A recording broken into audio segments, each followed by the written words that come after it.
All right, good afternoon. I want to welcome you all to the final talk in this semester's Contemporary History Institute Speaker Series. Our guest today is Michael Doidge, historian at the Defense Department's Defense Health Agency, and actually very soon to earn his PhD in history from the University of Southern Mississippi. And this is a little atypical, so I'll come back to that here in a minute. I think I first met Mike at the Society for Military History conference 8 or 10 years ago or something like that, and we both served on what they called a presidential panel, which I think is to say president of the society decided he wanted to have that panel, which was a roundtable discussion on various iterations of the U.S. Army since the Second World War, I think, or maybe in the 20th century. So I was by far the junior most faculty member on this, and here was this, graduate student who'd been invited as well. That was sort of a curious thing, considering that this was supposed to be a prominent feature of the conference. And then it appeared maybe in the same year or the year after that Mike co-edited an engaging book, an anthology on Vietnam War scholarship, Triumph Revisited, Historians Battle for the Vietnam War, that came out with Routledge in 2010, which again is an atypical thing for someone who, as of 2018, still hasn't finished that PhD. So, technically, I'm introducing a guy who merely holds a BA from Rutgers and an MA from, nothing against Rutgers or the BA, and an MA from Hawaii Pacific's master's program in diplomacy and military studies, and one who's still pursuing his doctorate from Southern Miss, as I keep belaboring. But clearly there's a lot more here, and I think that also explains the long gestation of his dissertation. So simply put, there is an academic way to define a scholar, just to say you're kind of unfinished, in some ways, and then there is an actual career way to define a scholar. So in the meantime, he worked for a while at the Combat Studies Institute out at Command and General Staff College at Fort Leavenworth, where you think you edited 3 books or something like that in about 3 years or 4 years, including Vanguard of Valor, the U.S. military's first digitally interactive military history. And then, since 2013, he's worked as a contract historian at what was then the Defense Centers of Excellence for various long iterations of health. It's a particularly Department of Defense term that is now the much more pronounceable Defense Health Agency. So he's had a quite prominent career in that sense as one of the nation's leading experts on the history, how the military has, in fact, considered psychological health and tried to address traumatic brain injury in modern and recent wars. Now, as it happens, and this is a nice segue from the last talk of this semester into a program we're running next semester, which I had no idea was going to happen. In fact, we hadn't even applied for it when I invited you to give this talk, so this is a complete coincidence. He's also serving as a consultant on a National Endowment for the Humanities funded program that will be running here in 2018-19 in their dialogues on the Experience of War initiative. Specifically, ours is called Coming Home from War, and it's sort of aimed at veterans in Southern Ohio and the Appalachian region, in hopes of bringing veterans and the rest of our community closer together at Ohio University, but also in the region. So overall, this has been a pretty action-packed semester, and I think we're looking at something even better next year. And I'm delighted that we could get Mike Doidge's insight and perspective for our final talk, the academic year. Please join me in welcoming him to Ohio University and to Contemporary History Institute. Thank you, Sam.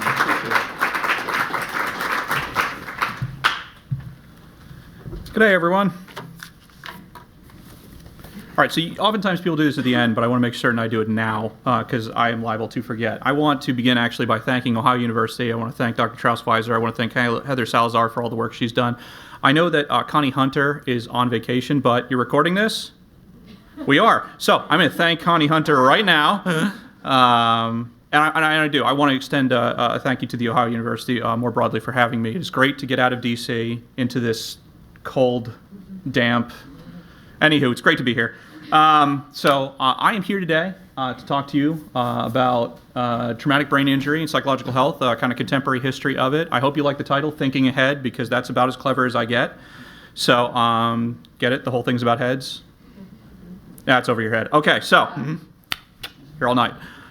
We have to begin with the disclaimer. It's the most fun part of the show. The views, opinions, and/or findings contained in this presentation are those of the author, me, and should not be construed in his official Department of Defense policy position, decision, otherwise. Okay, so, with that. So when Dr. Trausweiser originally asked me to come out here, I was actually a contract historian for DECO, the long-term thing that he referred to. And that actually stands for the Defense Centers of Excellence for Psychological Health and Traumatic Brain Injury. That center was then absorbed into the DHA quite recently, about 2015 or so. And then in October of last year, so after the invite had come, that agency was absorbed into the DHA's J9. I apologize that this is not exactly the most readable thing. I know I'm supposed to stay close to the thing, but I want to point this out. So we were absorbed right here into the J9, Research and Development. And at that point, the DECO Center of Excellence, we still do traumatic brain injury, we still do psychological health and whatnot, but the two centers that formed under the headquarters of DECO, they were split up, put into that section, and the headquarters itself became the headquarters of the Research and Development J9, which is to state that I went from being the historian of DECO, so I worried about traumatic brain injury and psychological health, to becoming a contract historian, the only historian at the Defense Health Agency. All right, so what does that mean in terms of dollars and cents? DECO, as a military organization, had a dollar value roughly $165 million. DHA is $34.5 billion. So that's the history that we worry about. And that's an agency that probably most of you have never heard of. But that's $34.5 billion in tax dollars. So before getting into my actual presentation on psychological health and traumatic brain injury, I want to couch it a little bit in terms of the Defense Health Agency. This talk's not about the Defense Health Agency. If it was, I would need more than 40 minutes. It's a massive organization, absolutely massive. And so I just want to talk briefly about some of the things that it does, and then I'll go into the actual contemporary history. So first and foremost, the Defense Health Agency is a combat support agency. What that means is that the various combatant commands, which we call COCOMs, that's AFRICOM, PacificCom, NORTHCOM, CENTCOM, those are the combatant commands. We are to inform the combatant commands with healthcare policies, okay? Policies and procedures which will help keep the warfighter ready, keep them so that they're able to quickly absorb any kind of losses that they may maintain and provide medical treatment so that we can get back into fit form fighting strength. That's one of the first things we do. But we're more than just a combat support agency. Okay. In addition to that, if any of you have ever heard of TRICARE, we administer it. TRICARE has 9.4 million beneficiaries, making the DHA one of the largest healthcare agencies in the United States. Okay? Forget even just private sector. Public and private, it works. In addition to all of that, the DHA is also tasked with making sense of working with the VA. And so I used this kind of jokingly earlier, that if basically you have, let's say, a form and you are a service member who is transitioning to the VA, and the form says that your first name is this, and then after that it has your Social Security number, it is possible that when you get to the VA, they might do it reverse order and the two forms don't speak to each other, right? That's a little overly simplistic, but the point being is that the DoD and the VA now need to increasingly talk to each other. And it's for issues about psychological health and traumatic brain injury that they need to do so. Because just because you bumped your head when you were serving in the Army doesn't mean that when you're a veteran, that concussion, that traumatic brain injury is going to care about the fact that you're in a transition mode and will go away while you're in the transition mode. Those medical records must talk to each other. So rather than the DoD and VA smacking, we're trying to get them more integrated. Beyond all of that, I don't know if any of you know this, but healthcare in the country has kind of become a popular topic of conversation. If any of you are aware of that. The point being that we have right now many medical systems in the U.S. military, the Army, Navy, and Air Force in particular. They are trying to centralize them into a single military system. It's not been done yet, but if it is, that would mean that the DHA would take over those military treatment facilities. That's a plan that's currently being proposed, put into action. That's what Congress has mandated be done. What will come of that? I don't know. I'm a historian. I don't think in the future yet. The point being, though, that that's also something that falls under our guise. So this is an important military agency. It is an important agency in the Department of Defense. It is important whether you serve in the Army, Navy, Air Force, Marines, Coast Guard. We have impact. It is important if you are a veteran because we have impact. That's what's going on. Within the J9, and J, just not to be patronizing, but in case you don't know, J stands for joint. Okay? And these are just simply, J stands for the staff system. So the J9 is just simply the J9 staff. Within that research and development, we have what are called COEs, Centers of Excellence. And I want to make certain that we all are on the same page about COEs because COEs factor very heavily not only into my talk, but also the points that I'm going to try and make in terms of historically where COEs come from and what we're trying to even do here. If you study the military at all, you'll know that we have a kind of fascination with calling something a Center of Excellence, a COE. Okay? I worked for the U.S. Army Command General Staff College, and I actually sat on a cul-de-sac that we jokingly referred to as the cul-de-sac of excellence. Okay? And any of you follow Duffel blog will see that there's actually an article called, like, the U.S. Army has created the Excellence Center of Excellency Excellence, or something like that. I mean, we are aware that there's that kind of joke in there. So it is possible to write off the two centers of excellence that I'm going to talk about tonight as kind of that fad. But I want to make clear that actually they are borrowed from the private sector. They're not a military phenomenon. Centers of excellence first started to originate in the private sector in hospitals in the 1970s. I actually think Ohio may have formed one of the first ones. It's one of the earliest ones I can find, and it was a hospital out of, I believe, Cincinnati, and I think it was for heart care. And it was a center specializing in heart care. Hence, it was a center of excellence in all things, hearts. And you've heard these stories, right? So-and-so got their surgery from the best or the top 10 surgeon in this thing. That is the point. It's to have that center of excellence concept. The center of excellence in the military world is predicated on the same kind of value. And that, I'm going to define it for you now, is to say that centers of excellence consists of three organic, separate but interdependent arms, and they include research, clinical, and education. Those three are supposed to function together to inform policy and advance service member and veteran standards of care. It's the Psychological Health Center of Excellence and the Traumatic Brain Injury Center of Excellence that I'm going to focus on tonight, and their history and how they came about. But simply put, medical COEs on the DoD side of the house are medical think tanks. They're there to inform policy, to advance research, to advance education, to advance clinical care, and to do so exponentially. They're there to create knowledge faster than how we have previously done it. And they came about.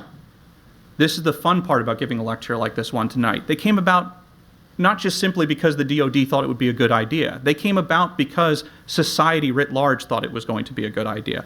They came about because of things that occur in the civilian world. They came about because war doesn't occur in a vacuum. War is actually in many ways a petri dish for humanity. And that petri dish is where actually these COEs are going to come from. That's what I want to start stressing to you tonight and hopefully wrap up with. So we're going to begin with TBI. I would say that William Cavaniss is the father of neurology in the DoD. Okay, I would just put that out there to you right now. William Cavaniss was a neurologist and a Korean War veteran, and he had a particular interest in single and multi-lobe trauma's causal relationship to increased instances of epilepsy. And now I got to pause yet again for a second. Epilepsy in the 1950s would be akin to AIDS in the 80s and 90s, or even the superbug of today. Okay, it's that disease. It's that disease that no one can make sense of, and there's a ton of research being done in it, and we need to make sense of it. So Cavaniss was not someone who was looking at his research in the 50s as he started down this path and thinking to himself, well, I only care what's going on with the service member and veteran. He was concerned with a fundamentally human issue. But he understood something, and he had access to something that civilians don't have, and that's that he worked for the Department of the Navy.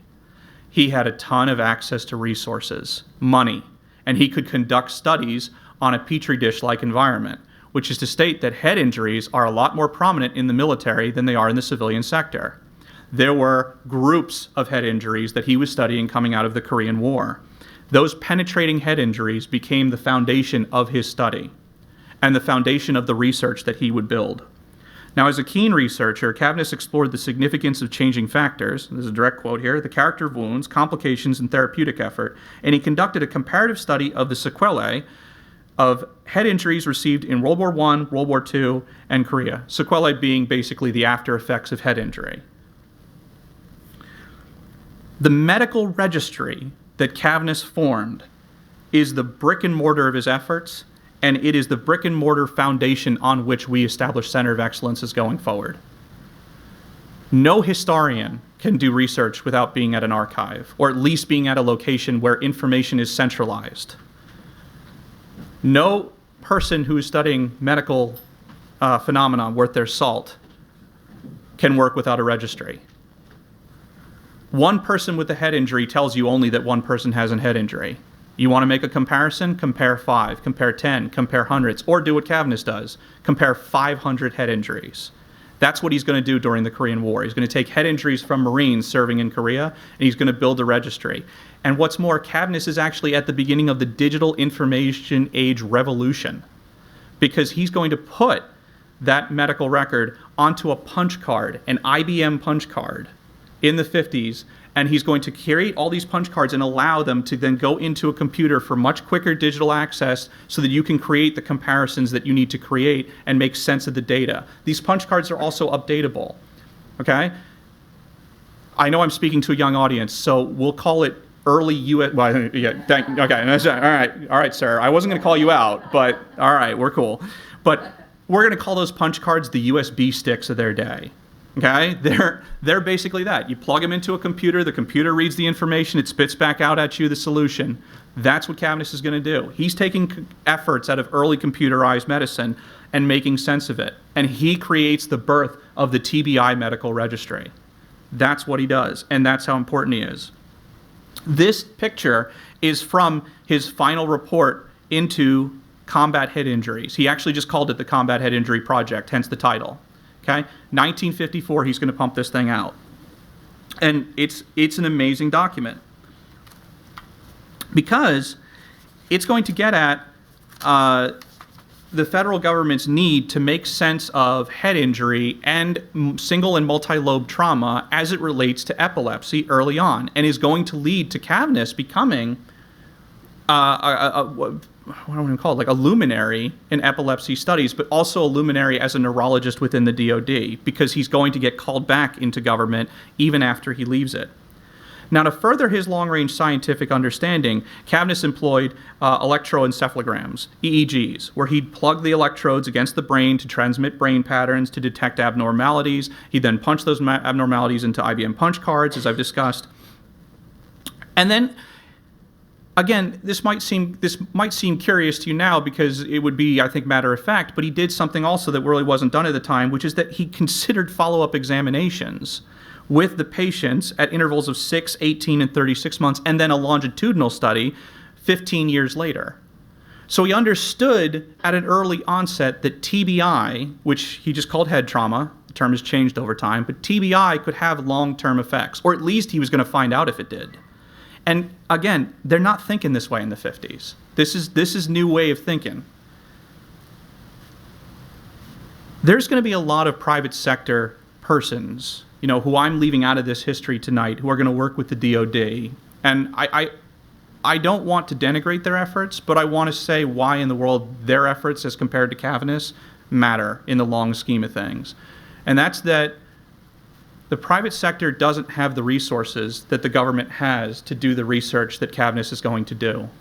And that's part of why Cavness' study matters so much, is that he was given the money, the resources, the logic to fail. He didn't fail, but the chance that he could would have been there. Whereas the private sector, of course, is motivated for profit. So it's not profitable at this time to look into traumatic brain injury. Yet it's incurring in war at an increased pace. So the government actually becomes the ideal instrument in the 50s to do this study. And it partners with the private sector to do that. I'm not going to go into Cavness' private sector partnerships for this, but I do want to briefly mention them because he brings them in, and in so doing, he actually helps establish the Center of Excellence concept in the 70s. And again, that begins on the private sector side. And I'd also like to state, too, that neurology and psychology actually are interlocked in many ways. Cavness was really concerned with how in the world we can get back at the concept of normalcy. What in the world we even define normalcy? Well, he used Freud's concept of normalcy to actually judge his patients. So when he was doing those follow-ups, he was looking at the concept of whether or not these persons could love, which is to basically state get into relationships, whether they could work, and whether they could socialize with regularity. And here's the cool part. When he tracked his Korean War patients, he found over time that the brain was an instrument of remarkable healing. And over 80% of his head wound survivors achieved normalcy by Freud and Cavness's definition, even though these are penetrating head wounds.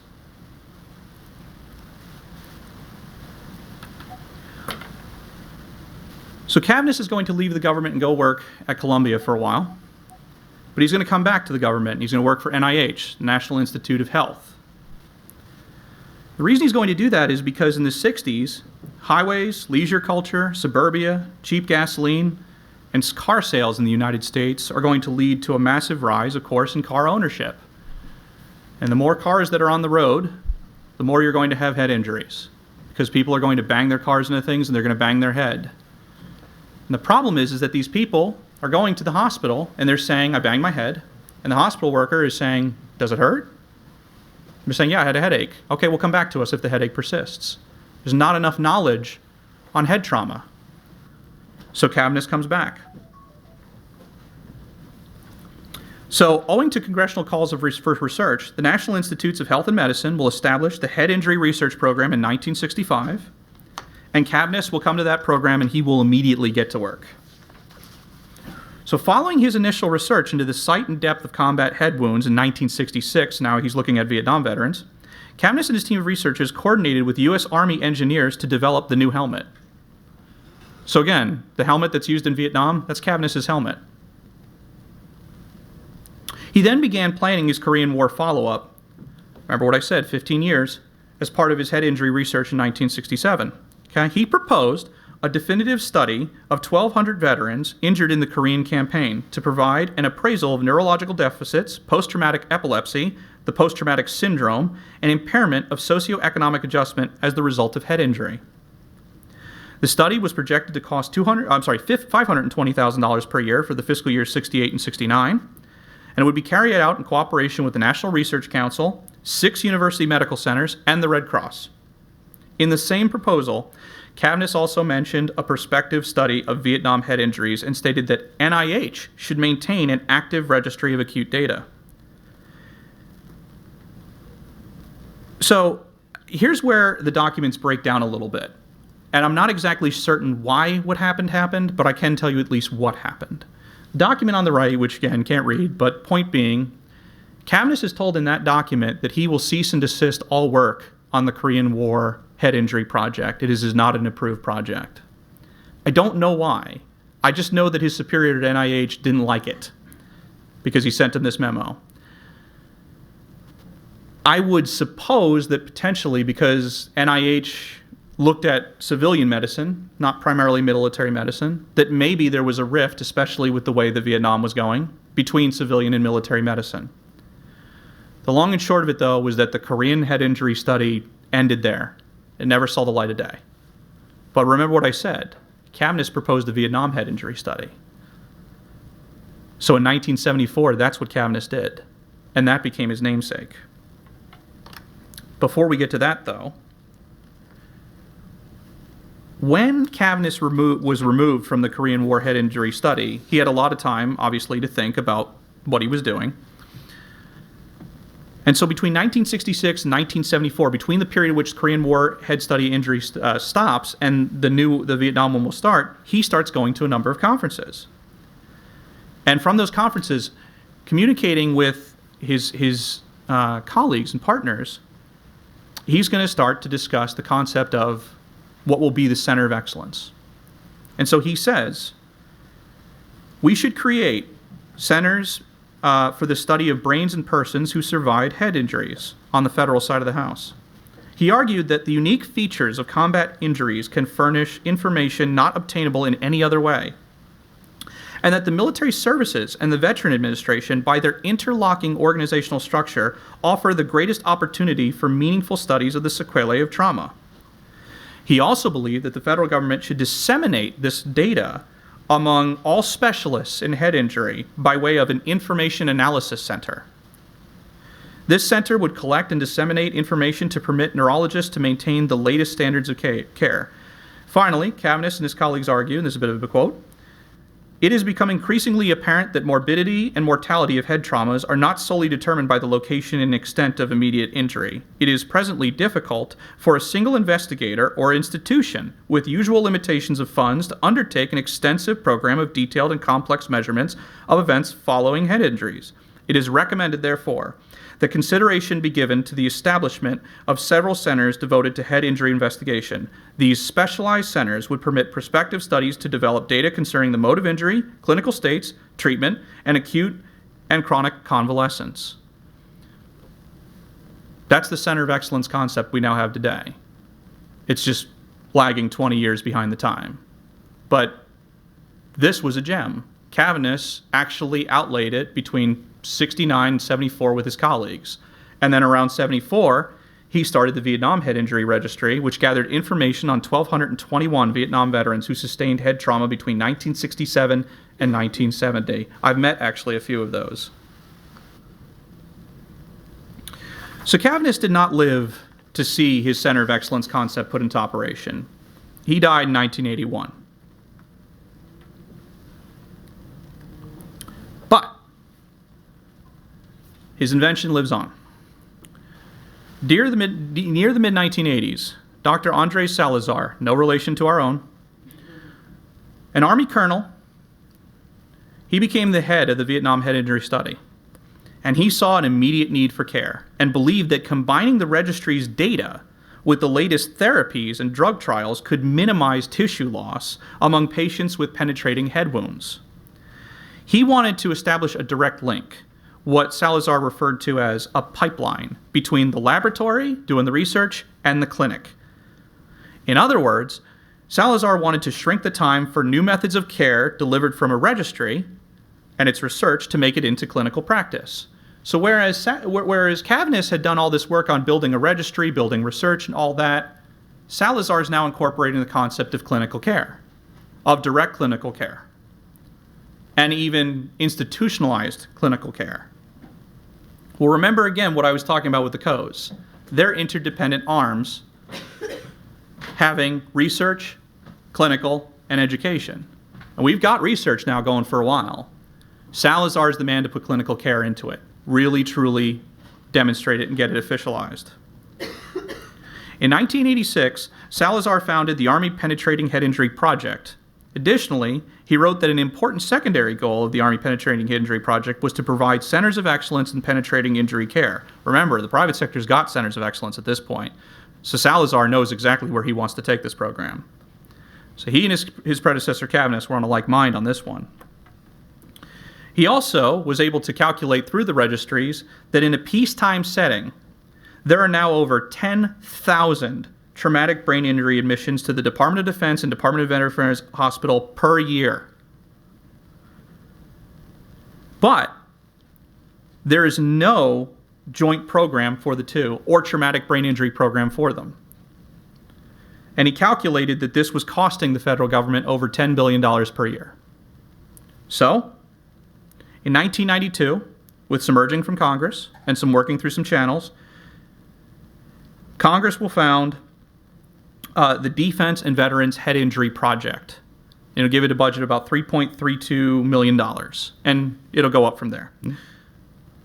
That project is guided by the principle, learn as we treat.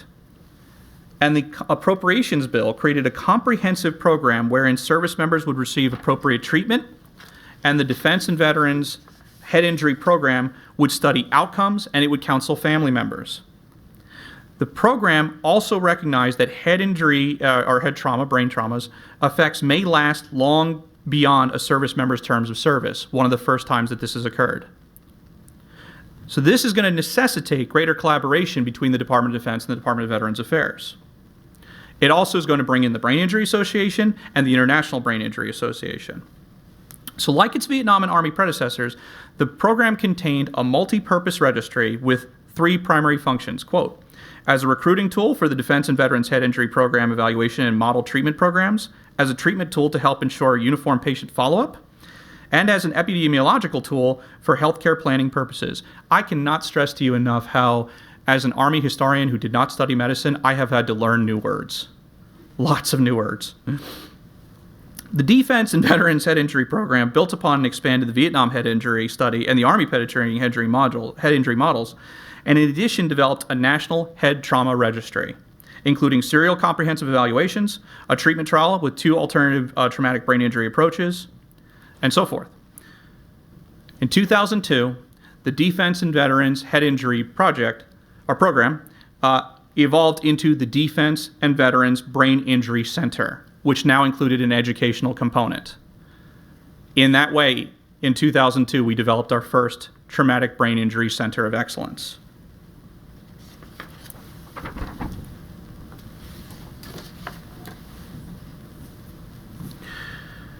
I'm going to now tell you about some of the things they've done. This is not to sound celebratory, but I always like to include basically, well, what did you get out of the CO? And what is this stuff evolving into? In 2006, DivBIC adapted the Head Trauma Foundation's guidance for military's use in creating guidelines for field management of combat-related head trauma, which it widely disseminated to military units. Following this, in July 2006, the Army issued a memoranda to all commanders on best care practices outlining the features of head trauma and its management, to include red flags requiring more aggressive care. The Marines soon followed suit. In coordination with the Defense and Veterans Brain Injury Center, since 2007, all Department of Veterans Affairs healthcare facilities screen all veterans from Operations Iraqi Freedom and Enduring Freedom for a possible traumatic brain injury. And I can even tell you how they do this later. On May 28, 2008, the Assistant Secretary of Defense for Health Affairs issued an interim policy letter calling for the services to begin implementing baseline pre-deployment neurocognitive assessments for deploying service members. DivBIC was given responsibility for that program, and it referred to it as the Neurocognitive Assessment Tool. Before 2010, screening was customarily self-initiated by service members with potential injury. Thus, you came off the battlefield and you were asked, do you have a head injury? And you yourself were the person saying whether you had a head injury or not. Medical and military leadership conducted an in-theater evaluation of head trauma care and became concerned that self-assessments undervaluated the risks. In response, on September 18, 2012, the Department of Defense issued Directive, I'm not even going to go into it. The directive standardized terminology, established policy, assigned responsibility, dictated leadership actions, and systematized medical management and provided procedures on the management of traumatic brain injury in a deployed setting. So DivBIC's 3 interdependent arms of research, clinical, and education function together to inform policy, advance service members, and veteran standards of care. But that was not inevitable.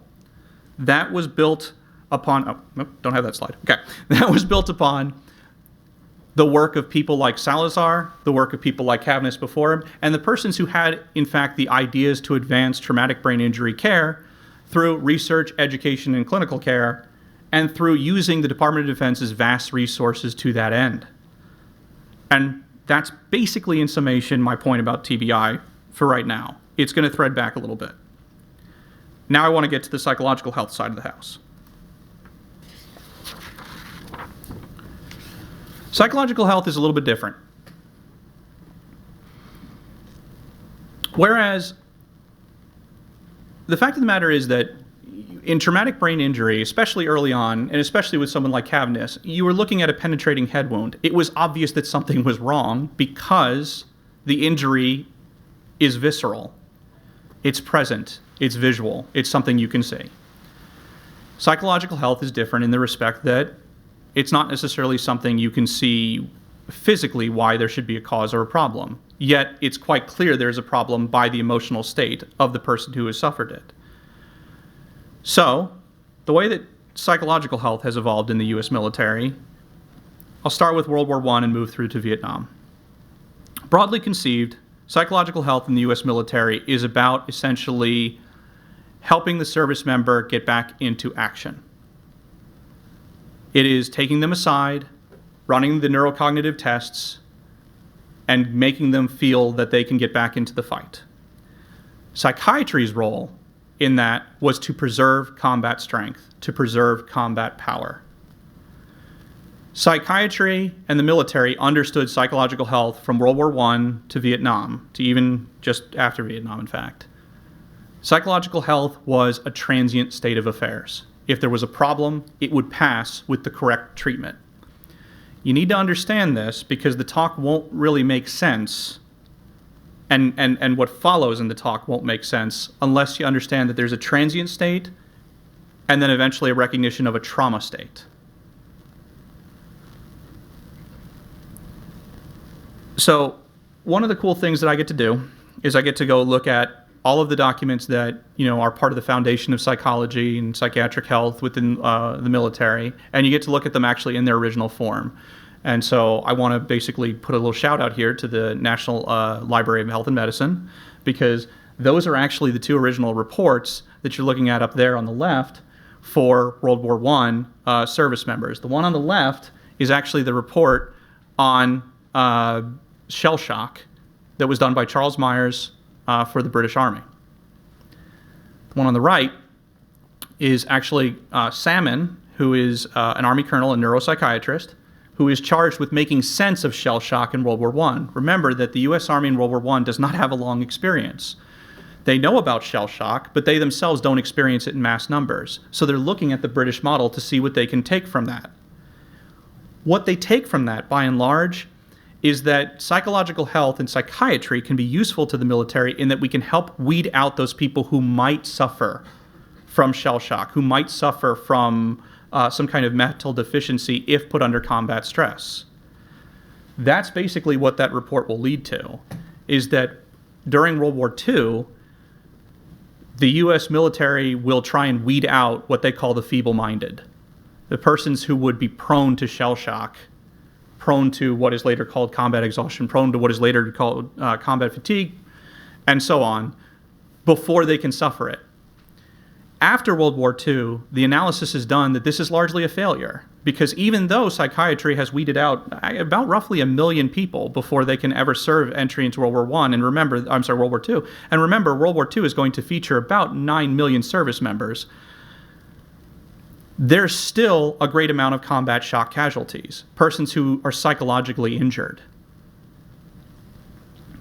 So, the Army will do a review after this, and the review of it will basically say that psychiatry during World War I and its recommendations following World War I are actually largely a failure. They don't prevent psychological shock in World War II.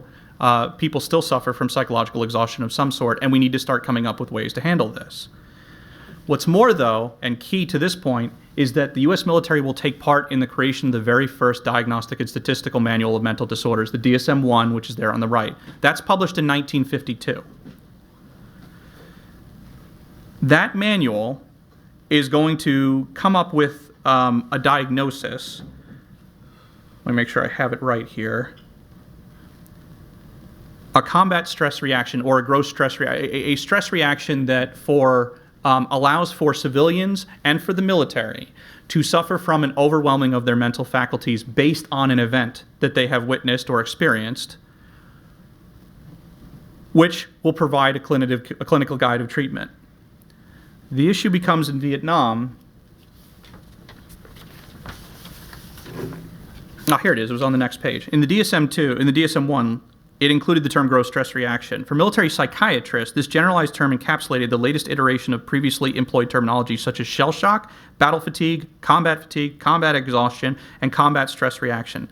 Gross stress reaction served as an umbrella under which both civilians and service members presenting similar symptoms might fall.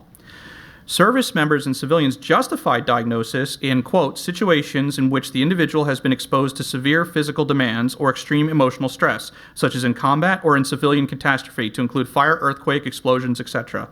In many instances, this diagnosis applies to previously more or less normal persons who've experienced intolerable stress. What happened was that when the DSM-2 came out in 1968, civilian practitioners who made the actual diagnostic manual, removed the term gross stress reaction, and they replaced it with transient situational disorder. This term eliminated situational stress resulting from combat, arguing instead stressors were, quote, fear associated with military combat and manifested by trembling, running, and hiding as a adjustment reaction to adult life. Not that gross stress reaction was the greatest of terminology, but it equipped psychiatrists with the means by which to understand the problem that they were witnessing and address it as they saw fit. When you removed gross stress reaction and you went to the new terminology that eliminated basically the combat mannerisms, and you made it a feature of adult stress reaction, an adult life failure, you eliminated both the mechanism by which psychiatrists could address the issue, and you eliminated both the mechanism for the service member to actually have the issue, to have the psychological problem. Because if combat has stressed you out, in 1968, the guide says you're having an adult reaction or a stress reaction to adult life. Well, no, adult life isn't getting shot at. It shouldn't be. But psychiatrists now don't necessarily have a guide with which to diagnose this. And they don't necessarily have a guide with which to clinically deal with this. And at the same time, those of you who study Vietnam know that Vietnam veterans are coming home, and they're coming home to a society that wants less and less to talk about Vietnam, and even has an antagonistic relationship to the Vietnam vet. This then creates the damaged vet narrative that we still live with to this day. I mean, to this day, you cannot say the term PTSD without a stigma. To this day, many of you in this room might think the Vietnam War was a bad war, a different war. It was not like World War II. It was not like a different, a war that was good and whatnot. It allows us to associate things and terminology to that. And so it's going to eventually lead to the CDC doing a study in the 80s of the Vietnam vet and wondering why they haven't readjusted to life. Well, it turns out the CDC will actually revisit that study in the early 2000s and find out that their early study in the 80s was wrong. The Vietnam vet, by and large, had adjusted to life. It just was not a dialogue that civilians wanted to, exist in. Vietnam, in its own way, is an end of innocence, but it's also a paradigm shift in the way that psychological health is treated and understood. Traumatic brain injury, again, it's a physical wound. You can understand that if someone bangs their head or has a bullet that goes through their head, if they survive such an incident, that there would be a problem that would follow. Psychological health is almost a learning curve by comparison, because what happens with psychological health in the military is we move away from transient and just get them back into the fight, and we move to the concept of the damaged veteran. We move into that you can have something called trauma. And that's really what Vietnam gives to the U.S. society, among many, many, many other pathogens and many other legacies. It gives us the concept of trauma as a result of war. And that's the DSM-3. And the DSM-3, published in 1980, has for the first time post-traumatic stress disorder. That stress is no longer transient. It can be, but it can also linger long after the incident has occurred. The government, for its part, is going to look at the Gulf War and find in itself, similar to how DivBic began in 1992, an opportunity to start creating a center dedicated to psychological health. And those of you who have heard about Gulf War syndrome, if that term is familiar to you, that's where this comes from, is that Gulf War veterans were coming home around 92 and onward, and coming back to and explaining that they were having medically inexplainable symptoms as a result of their fighting in the Gulf War. And so the Department of Defense will set up this program that they can go through and cycle through to basically determine where the symptom lies and what the solution to the symptom might be. There will be 3 phases to that treatment. If you get through the first phase and it turns out you're okay, you don't need to go to second phase. If you get through the second phase and you're okay, you don't need to go to third phase. So the third phase is supposed to be the specialized phase where phase 1 and 2 can't help you. And the third phase is an individualistic approach to everything. It includes nutrition, it includes working out, it includes physical health, it includes mental health. And that's where psychological health and the Psychological Health Center of Excellence will derive from. So the the Gulf War Health Center of Excellence is formed in '94, and that's that third phase program. It will become the Deployment Health Center of Excellence, good Lord, there's way too many terms. Deployment Health Clinical Center in the late 90s, and it now, this is why I'm getting this confused, has just recently been renamed the Psychological Health Center of Excellence. So borrowing from the DVA's Gulf War Registry Health Examination Program, the DoD instituted this comprehensive clinical evaluation program, and that was the beginning of the Gulf War Center of Excellence, Gulf War Health Center. I have to say center way too much. Pardon. This clinical evaluation program, though, will become the mainstay, the psychological health mainstay for the federal government moving forward, and actually now has partnered with DivBIC as of 2008. So those are the psychological health and traumatic brain injury centers of excellence, and those are the antecedents to this final section I want to get to here.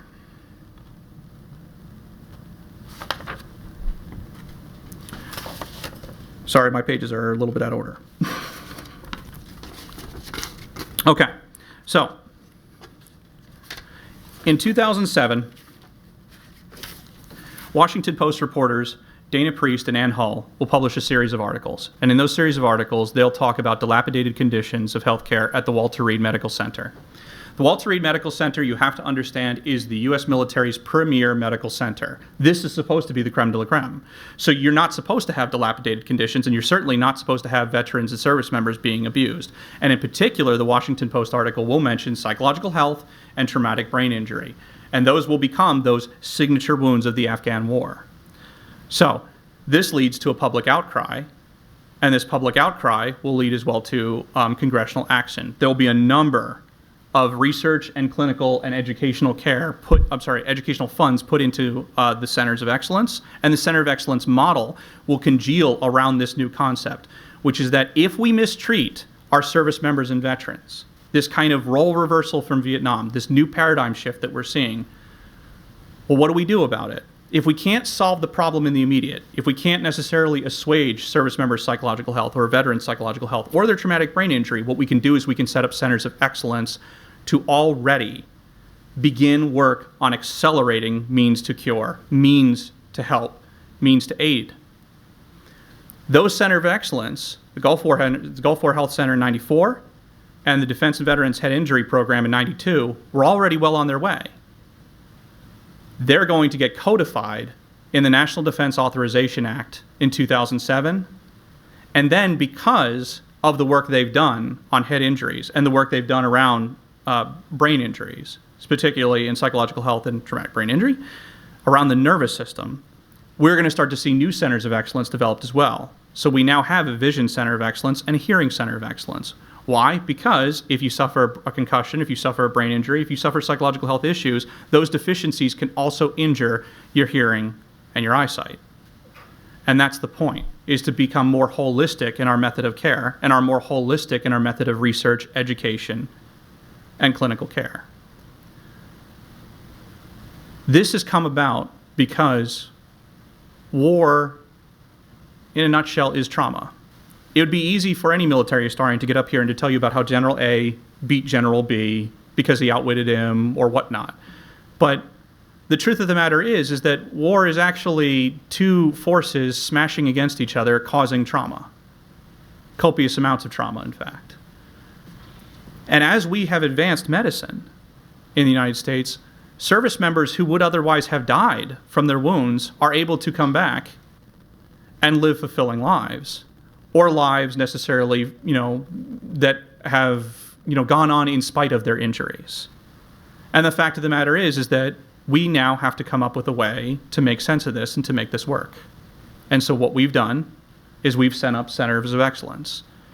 They were born out of ideas germinated around the 70s. They were born out of the private sector. They were born out of calls for greater research because of simple things like epilepsy or the fact that we drive cars. Okay? They come from various disparate senses in society. But they ultimately coalesced around the concept of we cannot let Vietnam happen again. We cannot turn our backs on the veteran. We cannot turn our backs on the service member. And the belief in this society that those service members and veterans deserve better care or even premier care as opposed to what they had received in the past. And so the Center of Excellence, what I would argue to today, is the product of war meets society meets basically the germination period between scientists in the DoD who had ideas and a method by which to even impose upon them. I want to thank you all for listening to me today. Like I said, I know I had a lot of flubs on the words there, but again, I have to learn a lot of terminology, and we have a lot of evolutions in the DoD. People think in government things don't happen fast, but as I said, when originally Dr. Trausweiser invited me out here, I was part of the Defense Centers of Excellence. Now I'm part of the Defense Health Agency. So we're evolving quick. And as you can imagine, like I said, with $34.5 billion worth of taxpayer money into the healthcare, the J9 division to which I belong, which has all the centers of excellence, that's $2 billion alone. We're spending good money on the service members and veterans. Where the payout will be and what the look and the outlook will be in the future, I couldn't honestly tell you. But I want to thank you all for coming here today and listening to this contemporary history, and I'll answer any questions you have. Thank you.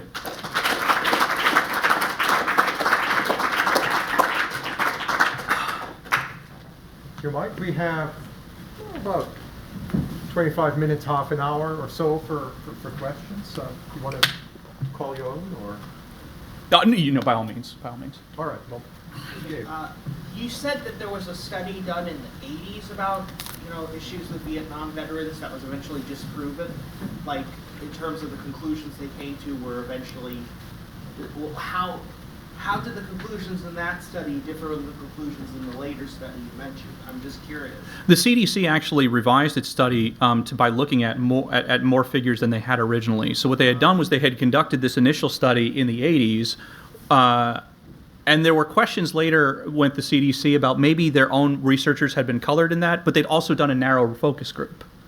So they expanded the focus group and found that later in time, the service members and the veterans had come back and actually reacclimated. What's more too is if you think about it too, if you have an event occur to you, right, just as a human being, fundamentally, forget that you're a service member, but if you have an event occur to you that you find off-putting, that you find jarring in some way, it can be hard to cope with that event and establish a life cycle for yourself so soon after that event occurs. But as time passes, that event will fade into the recesses.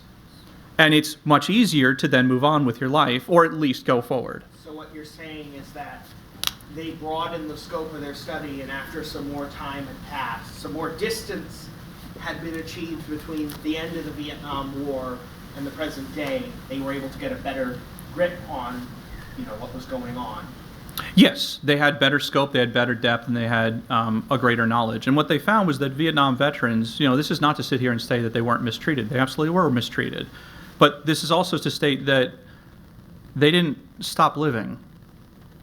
And there's no indication that necessarily they stopped living just because of, the way in which they were treated. That's actually one of the great things about, humanity, and maybe even, America in general. I have no idea. But just that humans find a way.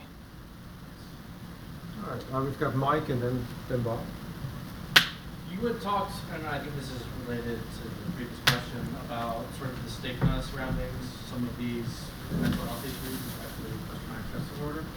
And I was wondering if you thought the military's treatment of these diseases sort of followed popular opinion, or if it sort of led the way. That question makes sense. No, it does. It does. And I would absolutely state that the military cannot be separated from the society from which it's drawn. It's a product of the time, absolutely. And so in the same way now that we sit here and we dialogue whether or not, certain service members can serve based on their sexual preference or whether they're, a certain gender or so on, the military at the exact same time was not necessarily a leader in this field, but was a part of the dialogue that was ongoing to advance the knowledge that we have to this day. So I wouldn't call it a leader, but at the same time, I wouldn't say that it was lagging behind. It was just a product of the institution to which it belonged, and that's the American society writ large. Thank you. What do we learn from the Brits and the French? They're doing studies similar to ours. You mean World War I, or? Well, Second World War, Korea, Vietnam, and the Gulf War.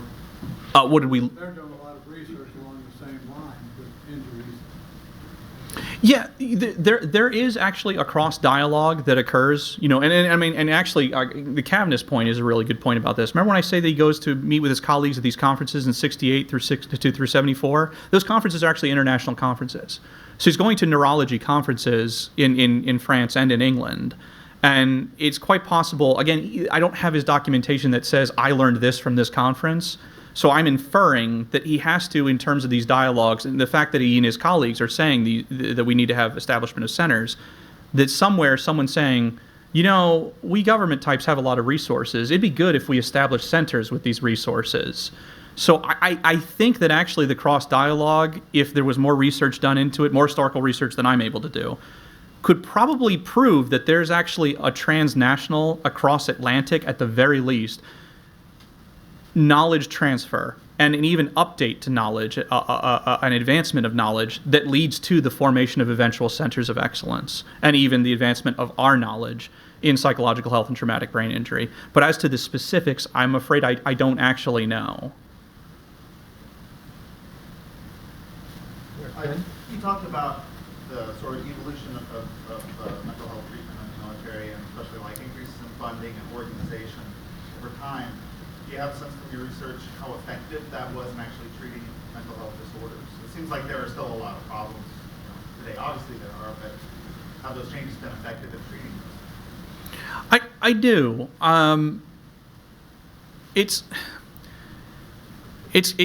That you're asking. I mean, you're asking like the home run type question of how in the world do you make sense of how effective something is at treating a psychological health disorder in the military, and that's really, really challenging because it's again, you know, the first thing that you have to do, of course, is you have to get rid of the stigma, right? Because the service member has to be able to say, I have a psychological health problem of some kind, and we're not going to stigmatize that, so I'm willing to talk about it. And that's not necessarily always been the case. That's actually more of a recent phenomenon. And that's even then, there's still a stigma.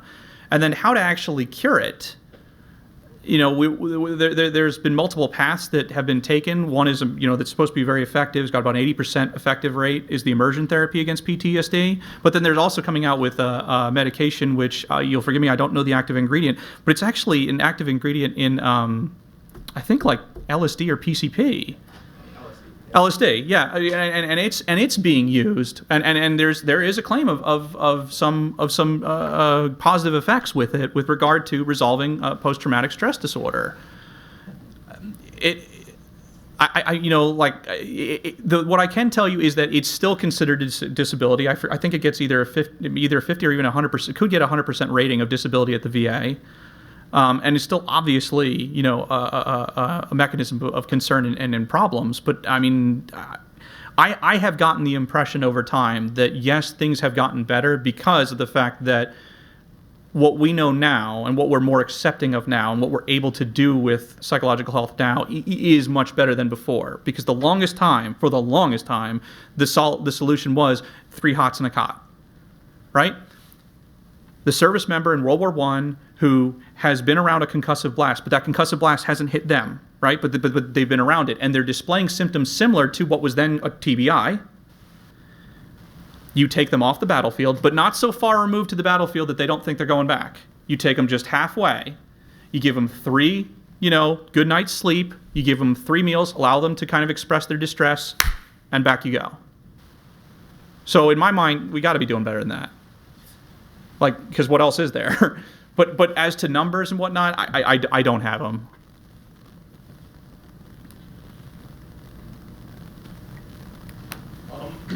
Once the Korean head injury study was ceased and desisted and became the Vietnam head injury study, was there any more tests on the Korean ones, or is that completely, I don't want to say disregarded, but along that sense? It went away. Yeah, unfortunately, it went away. Cavness wanted to expand the program. It's actually why I say that for his Vietnam head injury study, he does a study of 1,221 veterans.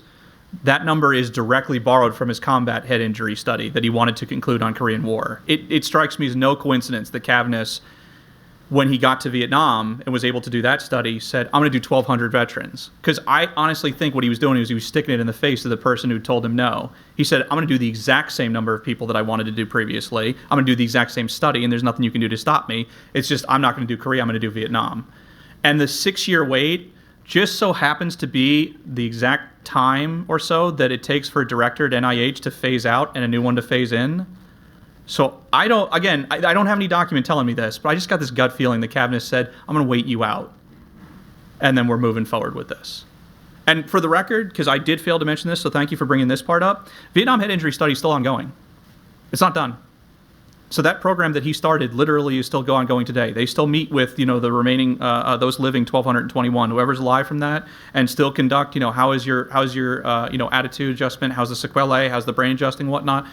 And I mean, it was amazing to me because I gave a talk before the Blind Veterans of America on the importance of TBI studies. And that was the first person I ever met that was a part of that 1,221. He was blind. And so he was living proof as well that you shouldn't just study TBI. You should study TBI's relation to eyesight. And then sure enough, they create the Vision Center of Excellence. Jackie, and then Yeah, I wanted to ask a question similar to the question right before the last one, but in a slightly different way. This was a very interesting institutional history, but I'm wondering if you've been able to, because you mentioned meeting some of these veterans and talking to them, and I wonder if you've been able to look at some comparative perceptions from Korean War vets, Vietnam, Gulf War, to get some different perspectives on how these studies might have affected them in different ways, given the newer knowledge, or are there anything in the archives, any soldier stories in the archives that might be pertinent to this history? Absolutely. So there's actually like two phases to your question. So I'm going to I want to answer the last one first. The Library of Congress is doing an oral history of veterans in America. These studies are mentioned in those oral histories. So I'm going to give you a plug right now. Go to Library of Congress. You can look up these studies, and you can get information on them. Because again, I'm Defense Health Agency, I will go to those when I can, but that's not my primary function because that's Library of Congress, different agency and whatnot. So only as it relates to what I do have I looked at that. But they're fascinating studies, and they're fascinating oral histories. So I want to just put that.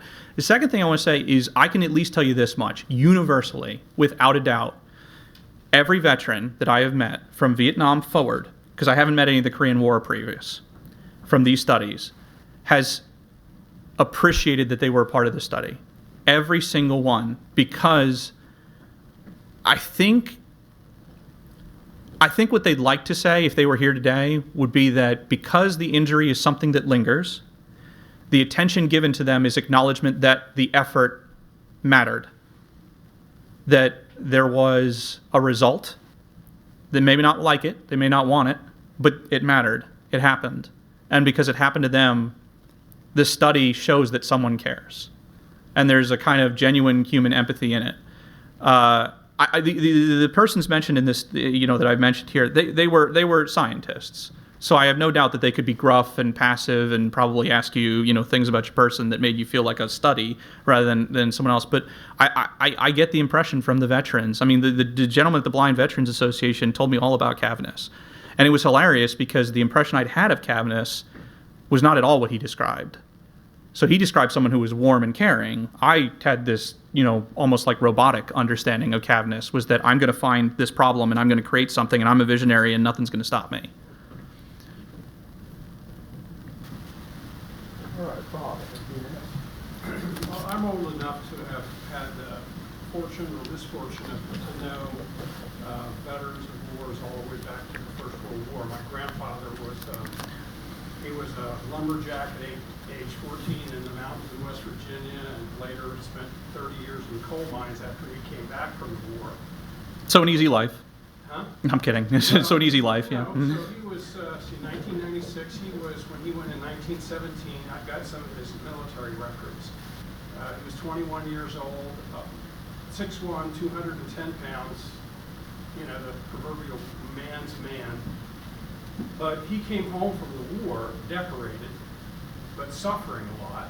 My grandmother tells the stories of, how hard it was to deal with him, and he, I think, like a lot of veterans from wars, medicated themselves with alcohol. Yes. And it was, I think a lot of his generation, especially those good old boys up there in those mountains in West Virginia, that was the standard treatment. Well, 30, 40 years later, though, he ended up in a mental institution where they, belatedly treated him for what, at least according to my mother and my grandmother, was shell shock, or I don't think it was quite battle fatigue. They were calling it because it's still pre-World War II. Mm-hmm. And so, you know, it's interesting to see how the recognition of shell shock. I mean, I knew a veteran of the Spanish Civil War that I met in Britain, 2 of them, in fact. Every time a door slammed to the hospital that you went into, the guy would practically jump out of his chair, and he said, well, you know, I've done that since the 1930s, and this was Right. in the 1970s. I had either family or friends from World War II, both sides, the Atlantic, Pacific, and you know, some of them were physically wounded. I had a first cousin who was a 2-tour Vietnam veteran. He came home, died before he was 50. They believe of complex related to Vietnam or Agent Orange, but he also suffered horribly. I mean, in the conversations I had with him, and this was a guy who was highly decorated. In fact, they read the citation at his funeral.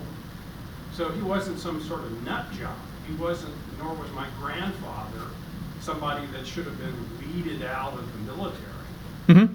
And nor were, I can think of at least half a dozen of these other people for over a period of 50 or 60 years of war that, you know, got weeded out before the military and taxpayers ultimately wasted money on those poor souls. But it seems it has taken such a long time for there to be a recognition of war is not hell.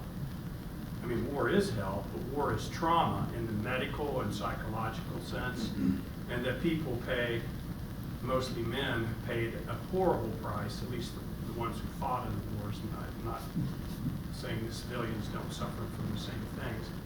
But does it give you any, I mean, you must take some great satisfaction in recognizing that you're now a part of a system that's at least recognizing and trying to do something about this, the whole host of head injuries that, not just physical head injuries that we can see and touch, but the long-term suffering that people go through.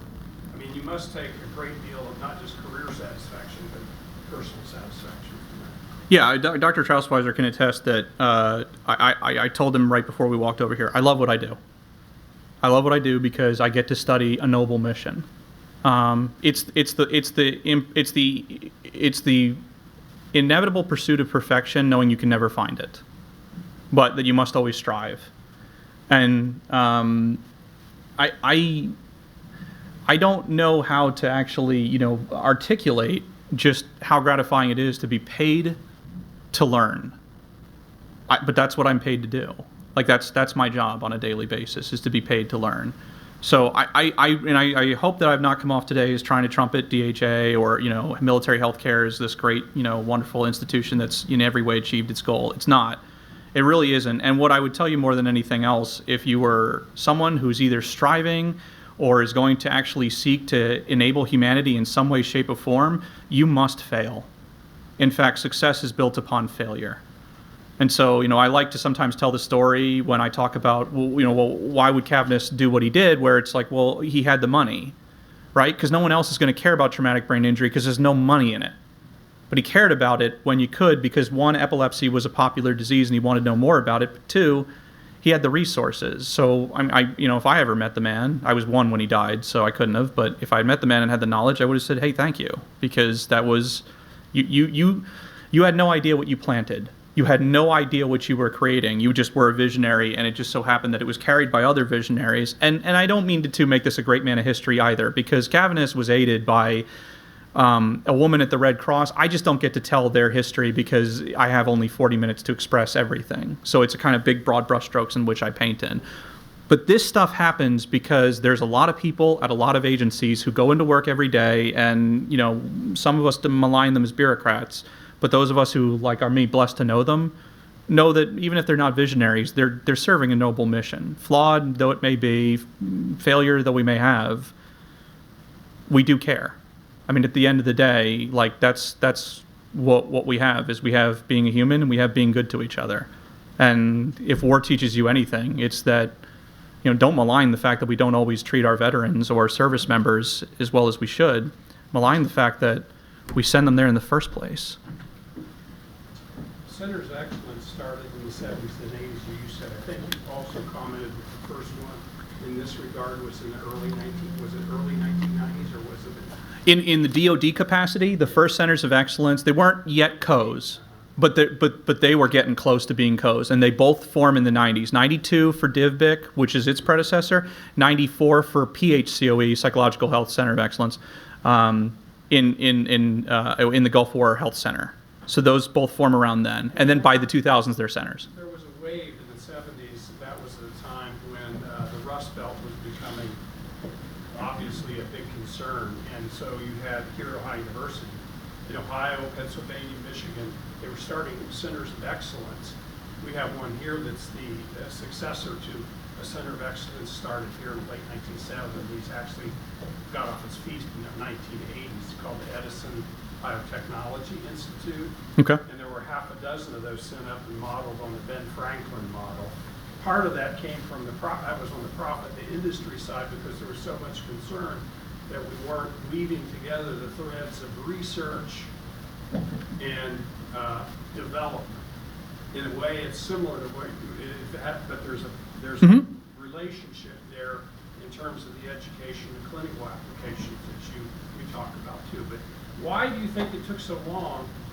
I mean, other than bureaucratic inertia or the resistance in government because it means more cost and complexity, to be 15 to 20 years, maybe even 25 years behind the private sector in getting a center of excellence started in the Defense Department? Long story short, between the 40s and the 50s and the 60s, the government worked with the private sector with benefits to both. So after World War II, for instance, a luminary general came up with the idea that we ought to set up medical hospitals very close to and partner with hospitals already established. That way we're training doctors who are already, going to serve veterans in locations where veterans live. And we can actually have then cross-knowledge, transmit to both, because the civilian doctor will be able to train the veterans doctor will take the civilian medicine, apply it to the veteran, and we enhance their standard of care. In 1970s, you begin to see the peeling back of government and public interaction in that way. And so that segregation between the two, that the public sector and the private sector will not have anything to do with one another, and we don't want that, as that could be corrupted by whatever, led to really, stagnancy for both. Partnerships. That was the partnership was the magic word that was between government and industry. They went away in the 70s, and they don't come back for a long while, even though there are government scientists clamoring for it and saying this would be a benefit to all of us. Well, how concerned are you about what's happening with the cutbacks in research, for example? On the plus side, the Defense Department's getting a huge increase in its budget. Looks like maybe veterans and the agency that you're involved with is going to reap the benefit of increased budget, I would assume. But are you concerned that cutbacks in basic research could impact what you do, or the substantive things that are being done for TBI and PTSD, for example? Anyone who knows me knows that I'm a humanist. So I believe in the greater good, and the greater good is sometimes that we all have to sacrifice a little bit of our dollars for the greater good. So yeah, I'm a little bit concerned, but I'm one voice among many. And so I do my part. I serve the mission as best I can. Interject a question along the partnerships. You mentioned that the DHA and VA perhaps speaking different languages or making it very difficult to transition from one system to the other. What's their research cooperation?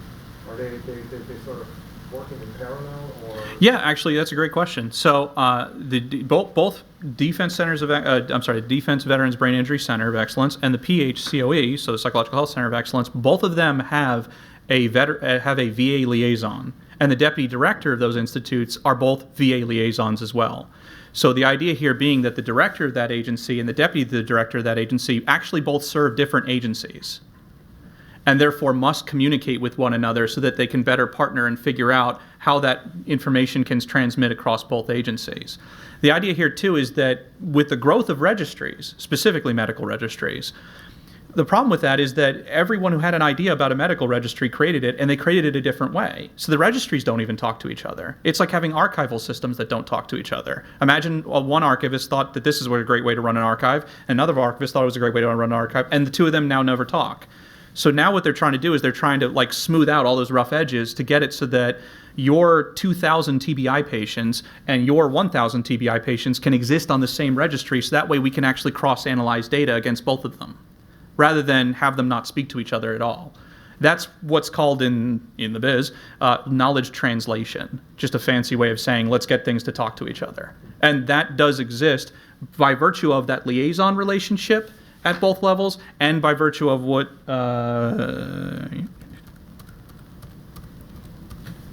this logo here, the military health system logo, that's actually going to be part of what's called military health system genesis, which is where what they eventually agreed upon was the DoD's record-keeping system would be the default record-keeping system, and the VA would shift to it. And that's, again, part of that collaboration. But, I mean, there's a lot of cross-initiatives, because you're quite right. They're both funded separately. The VA is not a DoD organization. It's funded differently. It's department executive-level organization, but the two must speak to each other more now, especially given the fact that it's taken us a while to realize that you can survive a TBI, that you can come back with psychological health issues, and those can affect you as you transition into civilian life and are, in fact, a veteran.